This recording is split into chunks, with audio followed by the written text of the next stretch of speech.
Alliance Forêt-Bois, c'est une belle histoire qui a démarré maintenant il y a plus de 60 ans. Donc au départ, c'était 18 coopératives. Aujourd'hui, ce n'est plus qu'une. Et on s'est regroupés pour mutualiser les moyens, à la fois en matériel, mais aussi en recherche et développement. Donc là, c'est un essai de malaise hybride qu'on a installé dans le Tarn.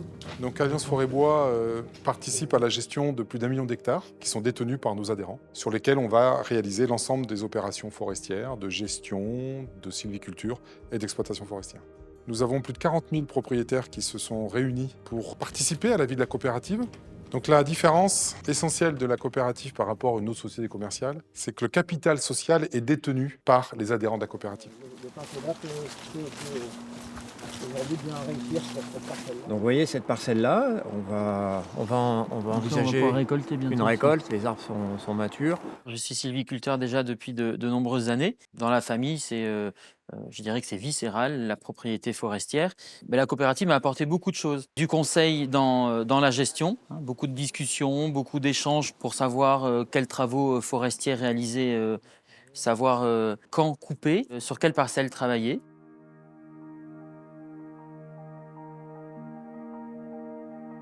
L'activité forestière a une temporalité particulière parce que ce qu'on va planter maintenant, ce sont nos successeurs qui vont avoir à le gérer. Et en même temps, on bénéficie du travail de nos prédécesseurs. Donc un peuplier, c'est 15 ans, un pin maritime, c'est 30 à 50 ans, un Douglas, c'est de 40 à 60 ans, et un chêne, on va dépasser le siècle. Donc cette temporalité nous oblige à réfléchir dans le temps et à regarder et à mettre en œuvre des techniques qui sont durables.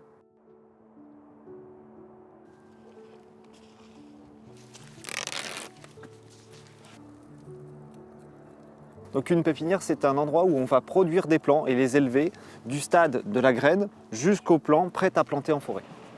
C'est la genèse de l'activité de sylviculture. Ça va être le point de démarrage de la plantation forestière. On va élever ces arbres pour pouvoir les planter ensuite en forêt. Et avant de semer ces graines, il faut récolter les pommes de pin. Donc ça, c'est un cône de pin maritime que l'on récolte en janvier, février et mars de chaque année. Et à l'intérieur de ces cônes-là, au niveau de chacune des écailles, on va trouver une graine de pin maritime ici qui va nous permettre de faire un plant. Pour 100 litres de cône, on va récupérer à peu près 1 kg de graines.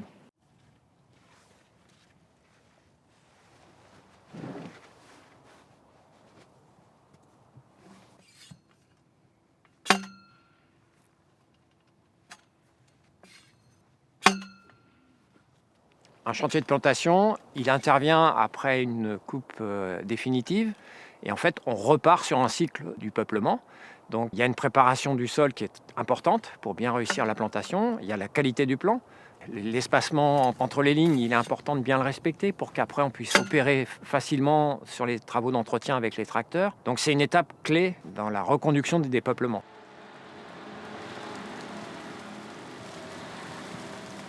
Il est important d'accompagner les peuplements dans les 3 premières années, puis après il faut revenir régulièrement. Il faut accompagner les plants pour qu'ils puissent au départ sortir plus rapidement que la végétation concurrente, pour éviter aussi les incendies. Puis après, on fait des entretiens beaucoup plus espacés.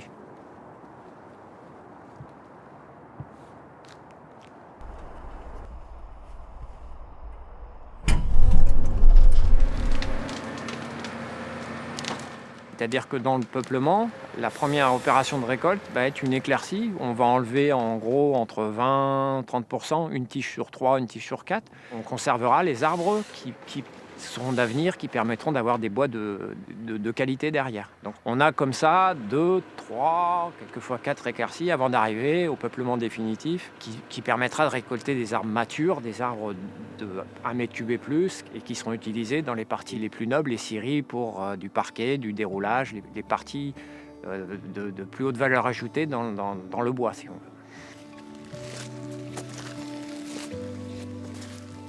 Au niveau de la vente du bois, on a la chance de pouvoir attaquer l'ensemble des marchés. Et avec ça, on arrive à valoriser l'ensemble des essences et l'ensemble des qualités. Au total, avec ses filiales, le groupe Alliance Forêt-Bois fait un peu plus de 200 millions d'euros de chiffre d'affaires par an. C'est 11 000 tonnes de bois par jour. C'est 370 camions de bois par jour qui est commercialisé par la coopérative auprès de plus de 500 clients.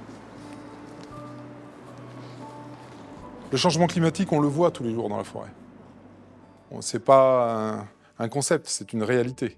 La forêt, c'est une pompe à à carbone et elle rejette de l'oxygène. Donc c'est la partie noble de notre métier. Par rapport à ça, on se sent dans une responsabilité. Et certaines espèces ne sont plus forcément adaptées au terrain sur lesquels elles sont plantées. L'homme, la sylviculture, peut aider la forêt à s'adapter au changement climatique. Et donc il va falloir que la forêt qu'on plante maintenant soit adaptée au climat dans 30 à 50 ans. Donc c'est un très très grand défi et je dirais qu'on a plus de questions que de réponses. Pour autant, on plante tous les jours.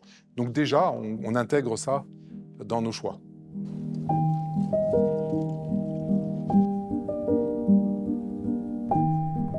C'est rassurant dans tous les domaines d'être accompagné. Mais alors là, dans la forêt, être accompagné par la coopérative, c'est encore plus rassurant parce que la coopérative offre des services globaux, hein, de la plantation à la commercialisation et l'exploitation des parcelles forestières. Je pense qu'aujourd'hui, tous les gens qui travaillent à la coopérative et de façon plus large dans la filière bois, ceci en commun, la passion de travailler en forêt. On est dans du vivant qui, quelque part, nous ramène à nous parce qu'on travaille sur un arbre qui a presque la durée de vie d'un homme. Donc, quelque part, voilà, c'est des métiers qui ont beaucoup de sens. Il y a une très grande synergie, une très forte relation entre nos techniciens, nos ingénieurs et les propriétaires des forêts dans lesquelles ils travaillent. Donc ça, c'est d'abord une force de relations humaines, d'histoire qu'on mène. Aujourd'hui, on travaille ensemble sur des propriétés depuis plus de 60 ans. Donc il y a une vraie intelligence collective, mais aussi une intelligence dans la durée.